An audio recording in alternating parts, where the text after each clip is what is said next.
একজন আদর্শ বাবার সাত উপদেশ।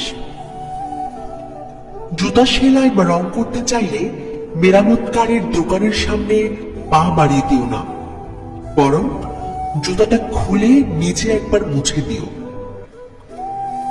কখনো কাউকে কামলা, কাজের লোক বা বুয়া বলে ডেকো না। মনে রেখো, তারাও কারো না কারো ভাই, বোন, মা, বাবা। তাদেরকে সম্মান দিয়ে ডেকো। বয়স, শিক্ষা, পদ বা পদবীর দিক দিয়ে কেউ ছোট হলেও কখনো কাউকে ছোট করে দেখো না, নইলে তুমি ছোট হয়ে যাবে। তোমার কি আছে তোমার গায়ে লেখা নেই, কিন্তু তোমার ব্যবহারে দেখা যাবে তোমার পরিবার কোথায় আছে।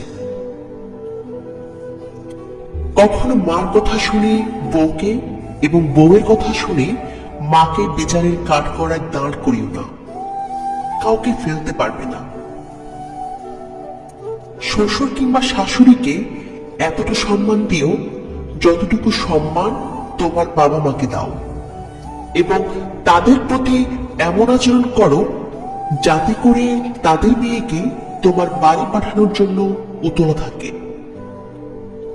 সবসময় ভদ্র ও নম্রভাবে চলো এবং কথা বলো।